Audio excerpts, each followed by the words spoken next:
কাকদ্বীপে মৃত মৎস্যজীবী পরিবারের সঙ্গে দেখা করতে গিয়ে এলাকাবাসীর বিক্ষোভের মুখে পড়েছেন রাজ্যের বিরোধী দলনেতা শুভেন্দু অধিকারী। এলাকাবাসীদের প্রশ্ন, মৎস্যজীবীর মৃত্যুর পর এতদিন কেন কোনো বিজেপি নেতারা তার পরিবারের সঙ্গে দেখা করতে আসেননি। অবশেষে এই ঘটনায় উত্তেজনা চরমে ওঠে। শেষ পর্যন্ত পুলিশি তৎপরতায় শুভেন্দু অধিকারী এলাকা ছেড়ে চলে যান। এরপরই শুভেন্দু অধিকারী বলেছেন, প্রথম থেকে নিহত মৎস্যজীবীর পরিবারের পাশে বিজেপি স্থানীয় কর্মীরা ছিলেন এবং সব রকমের সাহায্য করেছেন। তিনি আরো বলেছেন, পুজোর মুখে তিনি সবকটি পরিবারকে 1 লক্ষ টাকা করে চেক হাতে তুলে দিয়েছেন এবং পুজোর জামা কাপড় সহ সবকিছু তুলে দিয়েছেন। শুভেন্দুর আরো মন্তব্য, ওই এলাকায় তাকে যারা ঘিরে ধরে বিক্ষোভ দেখিয়েছেন তারা সকলেই তৃণমূলের, কিন্তু সাধারণ মানুষ থেকে শুরু করে মহিলারা তাকে স্বাগত জানিয়েছেন।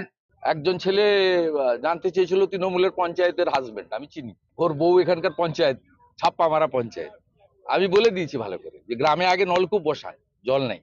গ্রাম পঞ্চায়েত আপনার, পঞ্চায়েত সমিতি আপনার, জেলা পরিষদ আপনার, বিধানসভা আপনার, লোকসভা আপনার, সব আপনার। আপনারা কি কাণ্ড করেছেন? লোকে তোলা টাকা থেকে 3 লক্ষ টাকা দিয়ে গেছেন। সরকার কি করেছে এখন অব্দি? আমরা আমাদের দলের পক্ষ থেকে আজকে প্রত্যেকটা পরিবারকে 1 লক্ষ করে টাকা এবং কিছু, সামনে পুজো আছে, কিছু গার্মেন্টস বা কিছু রিলিফ মেটেরিয়াল দিয়ে গেল। গ্ল্যাডলি অ্যাকসেপ্ট করেছে, সবাই নিয়েছে।